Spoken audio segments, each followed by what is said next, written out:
오늘 설교의 주제는 우리 그리스도인들이 어떻게 하면 좀 더 성장할까 하는 것이 목표잖아요. 그리고 우리가 그 성장 가운데 하나가 거룩해져야 되는 거예요. 성화되어야 되는 거예요. 우리가 예수 믿고 나면 바로 하루아침에 성화가 되는 게 아니거든요. 그리고 하루아침에 거룩한 사람이 될 수가 없는 거예요. 부단하게 우리가 이 길을 가르면서 거룩을 추구해야 되는데, 저는 예수를 처음 믿고 나니까 나도 몰래 마음이 달라지는 거예요. 전에하고 다르다. 예배 몇 번 드렸는데 이렇게 내 마음이 달라질 수가 있을까? 근데 오랫동안 예배만 드리시는 저 귀한 목사님들은 얼마나 존경스러운 눈으로 바라보는지, 목사님이 되면 굉장히 거룩한 사람이 되겠구나. 또 평생 교회 생활하시는 장로들의 모습을 보면 우리 장로님, 권사님들은 굉장히 거룩한 모습으로 변했겠구나.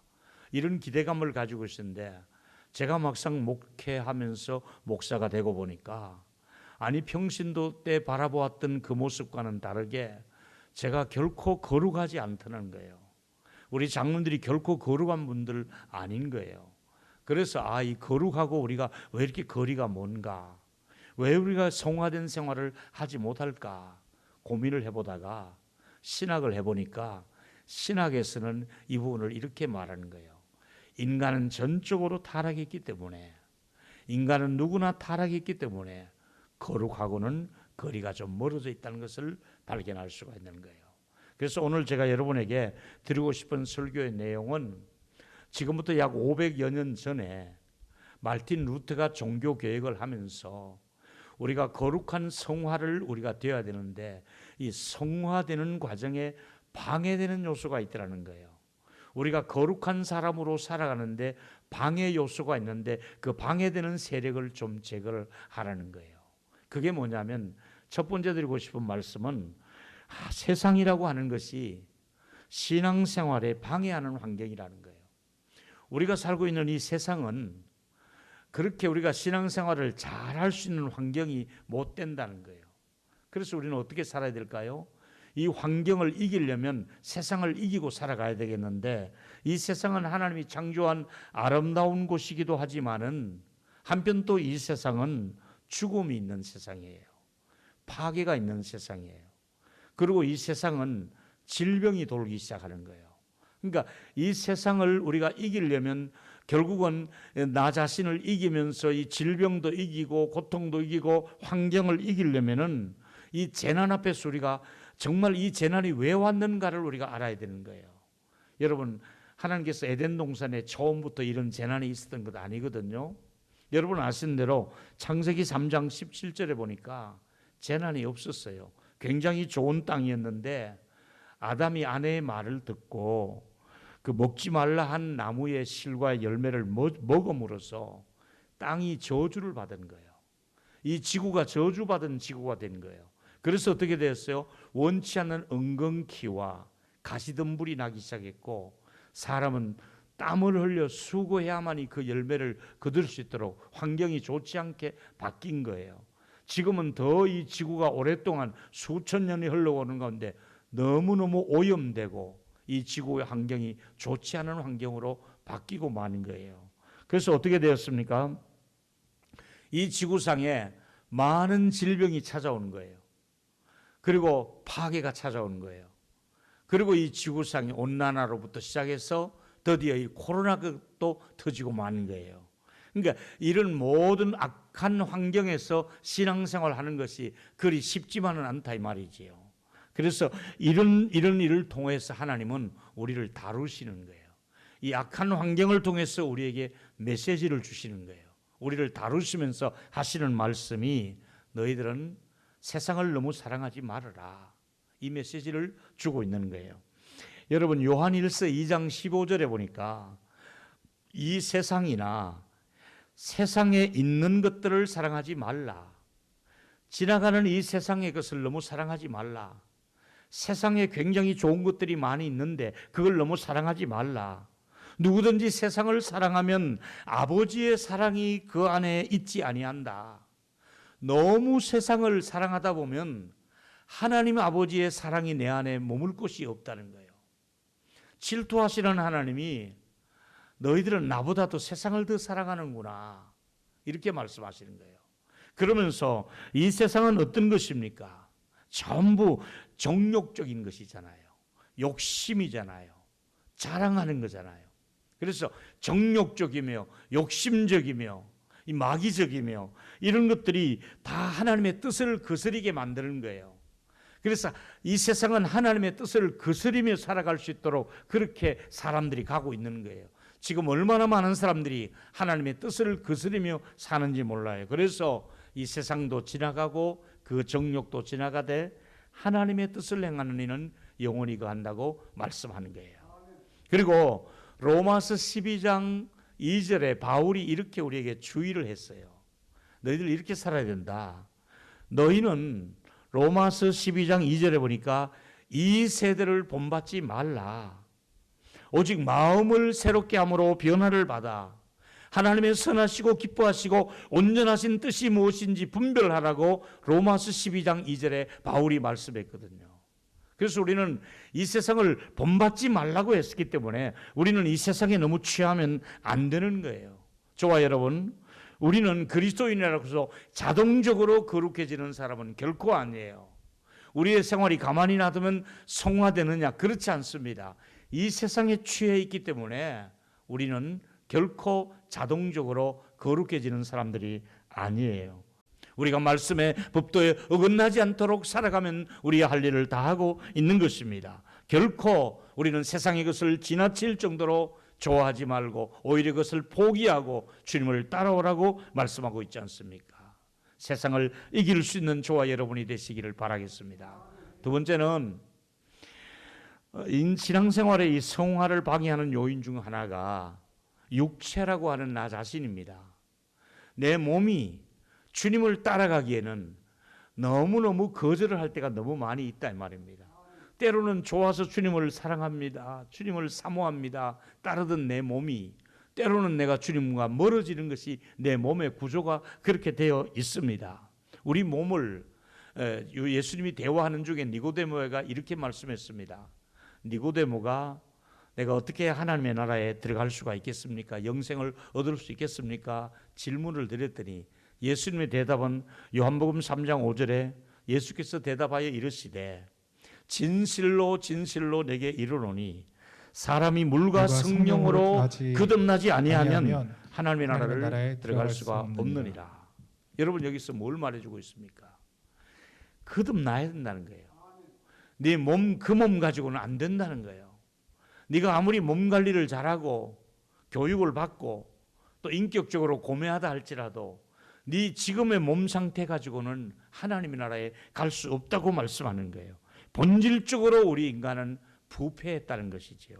그렇기 때문에 뭐라고 말씀하고 있습니까? 사도 바울은 우리 몸 안에서 두 개의 자아가 싸우고 있는 거예요. 제가 읽을게요. 갈라디아 5장 16절에 보니까 성령을 따라 행하라고 말씀을 하시거든요. 육체의 욕심을 이루지 않으려면, 육체의 욕심대로 살지 않으려면 성령을 따라가라고 말씀하거든요. 그래서 17절에 보니까 이렇게 말씀하는 거예요.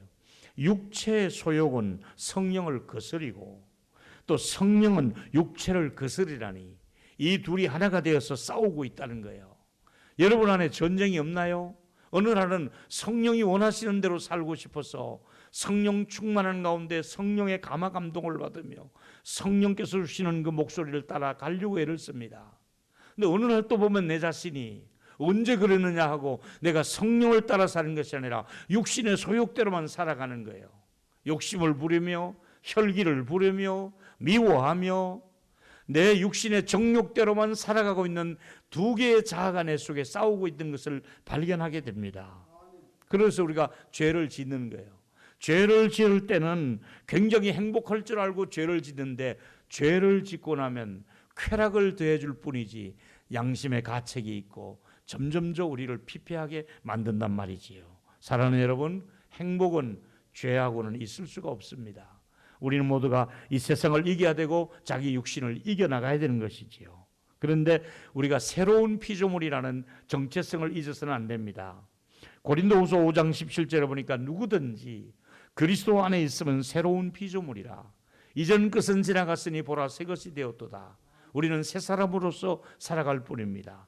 그렇습니다. 유혹의 욕심을 따라 썩어져가는 구습을 줬던 옛사람을 벗어버리고 오직 심령으로 새롭게 되어 하나님을 따라 의와 진리와 거룩함으로 지으심을 받은 새 사람을 입어라 그랬습니다. 또 하나 말씀드리고 싶은 것은 세 번째, 성화와 또 그 성장을 방해하는 요소 중에 하나가 주법이 마귀입니다. 마귀가 주법이에요. 이 마귀가 우리를 영적으로 자라지 못하게 하는 것이에요. 마귀가 우리가 거룩하고 깨끗한 사람으로서 성화된 사람으로 살아가는데 마귀가 그냥 놔두지 않는 거예요. 끊임없이 방해하는 거예요.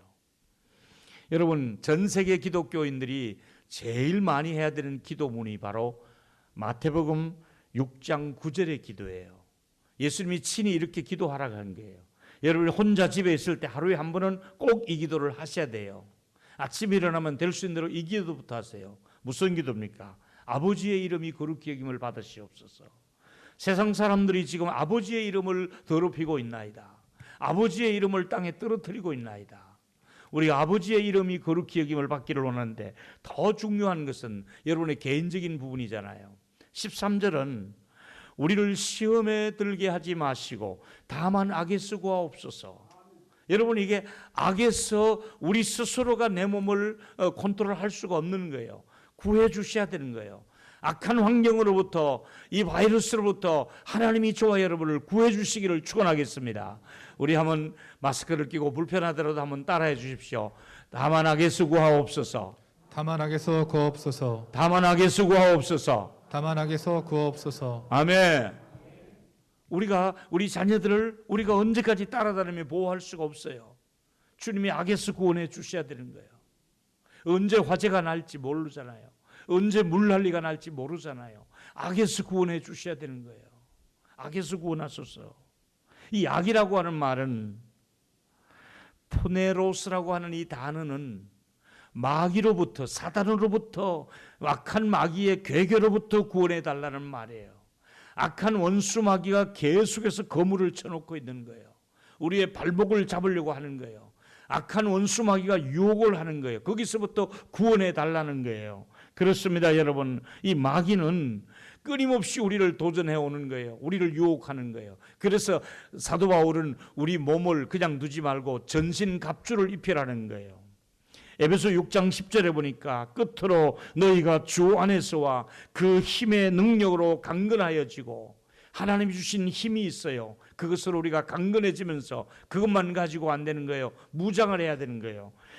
강한 너희의 마귀의 괴계를 대적하기 위하여 하나님의 전신 갑주를 입어라. 구원의 투구를 쓰라. 구원이 흔들리면 안 된다. 의의 흉배 가슴을 상하게 해서 안 된다. 감정이 상해서는 안 된다. 그리고 진리의 허리띠를 띄어라.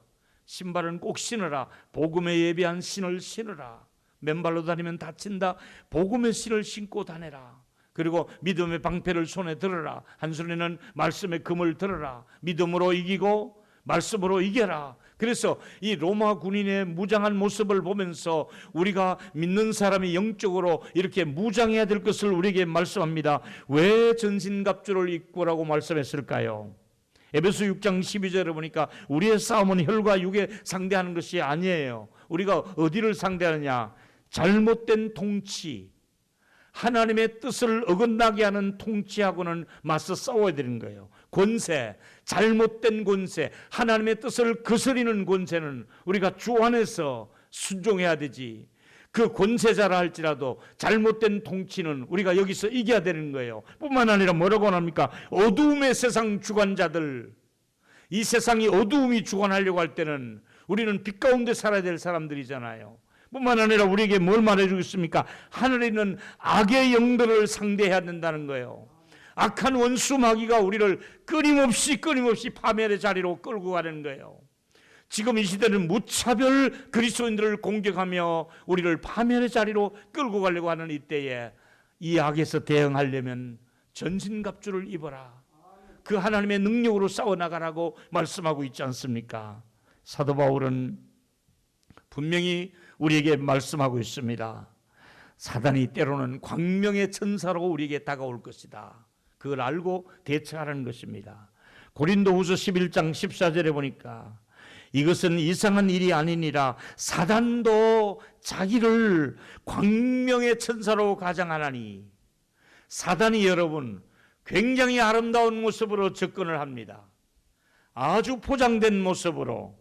사단도 아주 자기는 굉장히 신선하게 착하게 깨끗한 모습으로 멋있게 포장을 하고 우리에게 다가올 것입니다. 이럴 때마다 우리는 사단도 광명한 천사처럼 나타난다고 했으니 우리 영적으로 눈을 뜨고 사단의 모든 공격이나 유혹으로부터 이길 수 있는 저와 여러분이 되기를 축원하겠습니다. 그렇습니다. 그래서 사단을 이미 많이 패해 보았던 베드로가 이런 경험담을 얘기합니다. 베드로가 얼마나 많이 겪어보았습니까? 베드로전서 5장 8절에 근신해야겠더라. 깨어 있어야겠더라. 너희 대적 마귀가 우는 사자처럼 다니며 삼킬 자를 찾더라. 마귀가 가만히 있지 않더라. 얼마나 먹잇감을 찾아다니는 사자처럼 삼킬 자를 찾고 있는데 누구를 삼키려고 하는 줄 아느냐? 기독교인들을 삼키려고 한다. 예수 믿는 사람들을 삼키려고 하지 죽은 시체를 건드리겠느냐 이거지요. 여러분, 우리 믿음의 사람들이 답이 있습니다. 설교에서 제가 늘 답을 드립니다. 성경은 답을 드리는 책입니다. 우는 사자처럼 마귀가 활동하는 이 시대에 답이 뭘까요? 야고보 4장 7절에 보니까 그런즉 너희는 하나님께 복종할지어다. 마귀에게 복종하지 말고 하나님의 뜻에 복종하라. 그리고 대적을 하라. 누구를? 마귀를 대적하라. 너희를 피하리라. 마귀는 우리가 맞서 싸우겠다고 나가면 마귀가 도망간다고 말씀하고 있습니다. 예수 이름 앞에 성령의 사람은 말씀을 가지고 나가면 마귀가 도망가는 줄로 믿기를 축원하겠습니다. 우리는 마귀를 겁낼 필요가 없는 것입니다. 요한일서 4장 4절에 답이 나와 있습니다. 자녀들아, 너희는 하나님께 속하였다. 너희들은 하나님께 속한 줄뿐 아니라 너희는 그들이 이겼다는 것을 알아라. 마귀를 이겼다는 것입니다. 너희 안에 계신 분이 더 크다는 것을 잊지 말아라. 우리와 함께 하시는 하나님의 능력이 마귀보다 더 능력이 크다는 것을 잊기를 축원하겠습니다. 사단아, 너는 최후를 알고 있느냐? 너희의 갈 곳을 알고 있느냐? 우리는 하나님의 택한 백성으로서 누릴 영광이 있는데 너는 어디에 가는지 너는 너 자신이 알고 있지 않느냐 하고 마귀를 대적할 수 있고 이겨낼 수 있는 저와 여러분이 되기를 축원하겠습니다. 사단은 교활하고 힘이 있어 보이지만은 전능하지는 않습니다. 하나님의 통제권에서 얼마든지 밀려나갈 수밖에 없는 것이지요. 그래서 아담과 하와를 유혹을 했잖아요. 그래서 뱀을 통해서 유혹을 했잖아요. 창세기 3장 1절에 보니까 이미 에덴 동산에서 아담 하와에게 접근을 하며 유혹을 한 거예요. 그 열매를 정말로 먹지 말라 하더냐 이러면서 의심하는 마음을 준 거예요. 제가 오늘 설교를 마무리하면서 참 귀한 말씀을 여러분에게 소개하겠습니다. 대제사장 여호수아가 하나님께 서 있는데 너무 초라한 거예요. 그의 행위가 너무 초라한 거예요. 제사장이지만은 그 모습이 너무너무 초라하고 남루한 옷을 입고 서 있는 거예요. 이걸 마귀가 계속해서 공격을 하는 거예요. 비난을 하는 거예요. 스가랴서 3장 1절과 3절에 보니까 대제사장 여호수아가 서 있는데 마귀도 거기서 서 있습니다. 그러면서 뭐라고 말하냐? 3절에 보니까 여호수아가 더러운 옷을 입고 천사 앞에 서 있는지라. 아주 초라한 모습으로 서 있는 대제사장의 모습을 마귀가 보고 비난을 합니다. 여러분, 여기서 놓치지 말을 것은 마귀가 대제사장 여호수아만 비난하는 것이 아니라 오늘 현대 교회를 바라보고 목회자를 바라보고 교인들을 바라보고 비난할 것입니다. 봐라, 너희들 교회 봐라.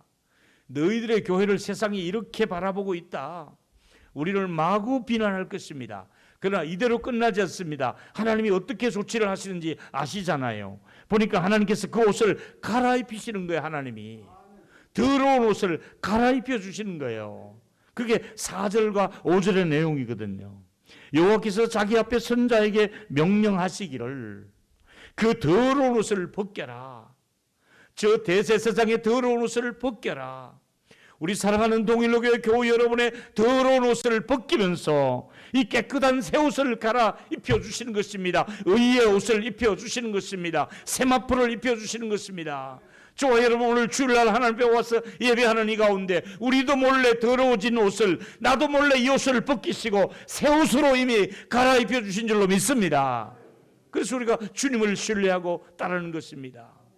그래요. 세상 사람들이 볼 때 자기들의 옷이 더러워져 있고 우리 옷도 더러워져 있어요. 그러나 그들의 옷을 깨끗하게 해주지 않고 우리 하나님이 웬일이십니까? 하나님의 택한 받은 저와 여러분들의 옷을 벗기시면서 너희들이 옷이 더러워진 건 내가 안다. 이 옷으로 갈아입어라. 새 옷을 갈아입혀 주셨습니다. 여러분, 최초의 복음 아시잖아요. 아담 하와가 범죄해서 부끄러워서 나뭇잎으로 갈아입고 나뭇잎으로 자기를 이렇게 가리우고 있을 때에 창세기 3장 21절에 보니까 그 아내를 위하여 짐승을 죽여서 피를 흘리고 그 짐승의 가죽을 가지고 옷을 입혀주는 거예요. 하나님의 최초의 복음은 죄는 아담과 하와가 지었는데 그 짐승이 피를 흘리고 죽게 하고 그 가죽옷을 아담의 하와를 그 가리워 주시잖아요. 복음은 가리워 주는 거거든요. 복음은 우리를 그 추한 모습을 감싸주는 새로운 옷을 입혀줌으로 원시 복음이 여기서부터 시작되었거든요. 그래서 이사야 64장 6절에 보니까 무릇 우리는 다 부정한 자 같아서 너나 없이 우리 모두는 부정한 사람이었습니다. 그런데 어떻습니까? 더러운 옷을 입은 우리들인데, 나무 잎사귀와 같은 것을 걸치고 있는 우리들인데, 죄하고 바람으로 말릴 수밖에 없는 우리들인데 하나님께서 우리에게 의의 옷을 입혀 주셨습니다. 우리에게 정말 깨끗한 옷을 입혀 주신 사람, 구별된 그리스도인들이 오늘도 이 자리에 계시는 줄로 믿습니다.